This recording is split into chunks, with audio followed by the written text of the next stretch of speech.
Alright, let's talk about DLS 26 and what we can actually expect this year. Because every year First Touch Games switches, something big, either visually or gameplay wise. And I think DLS 26 is going to continue with that pattern. So first things first, the grass texture. If you look back from DLS 20 all the way to DLS 25, the pitch has been changing slowly every single year. And in DLS 20 was like flat, 21 and 22 got softer details. DLS 23 started bringing in, those shadows, those good unique stuff. And DLS 24 improves the lighting, and 25 gave us a more realistic, stadium atmosphere. So I definitely think in DLS 26 the grass is going to get another upgrade, maybe better color, saturation, and maybe a more broadcast style feel. First Touch Games has been pushing presentation, so that's a big possibility in DLS 26. The second thing I want to talk about, guys, is the player ratings. To be honest, guys, Mbappe is in his best form right now at Real Madrid.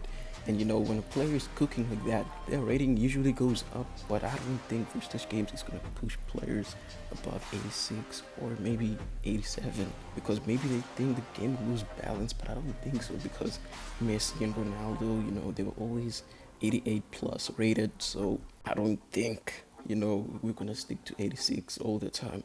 So I personally think 87 might actually come out, but yeah, that's what I think.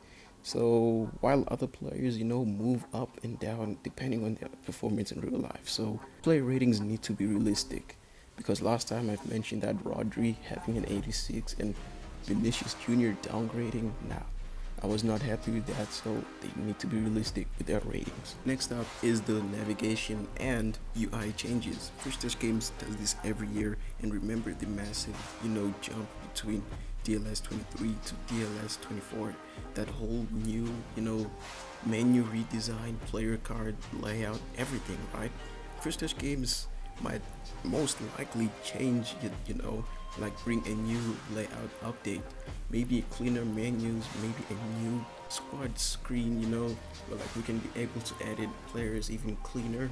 But yeah, what I think is definitely coming. Now let's talk about the cover stars of DLS, guys. This is one of the most interesting, topics we can talk about.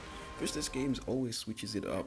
Last time we had players like De Bruyne and others, but now it's looking like we need, someone who is really carrying the momentum. Rodrigo looked like he had the hype, stuff like that. But, his recent form actually dropped so bad. He doesn't have those opportunities to show us his impressive moves in real life. So honestly, I think Julian Alvarez might actually take that spot this year. I mean, think about it, guys. He's been absolutely consistent, scoring big goals, playing smart football, and he fits in the FTG marketing style perfectly. So my prediction is Alvarez is staying, and about Rodrigo, it's uncertain, to be honest. Lastly, guys, it's the soundtracks. One thing about First Touch Games, they always bring bangers to the game, to be honest. I mean, in DLS 25, my favorite song was War on Art. If you know that song, guys, I can never play it on this channel because it might get copyrighted. But anyway, guys, that soundtrack, it actually hits so good. The soundtrack just had that energy. I'm not gonna lie to you guys. DLS 26, I'm expecting, fresh, cool rock songs, you know what I mean? But with the same style, maybe some electronic type of music, something that fits that football vibe. Let me know in the comments what was your favorite song in DLS 25, or maybe the rest of the DLS, out there.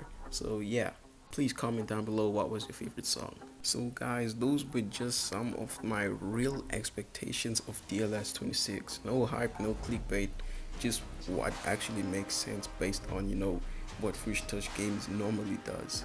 So anyway, guys, make sure you leave a like, subscribe, and share the video, and let me know in the comments what you guys want to see in DLS 26.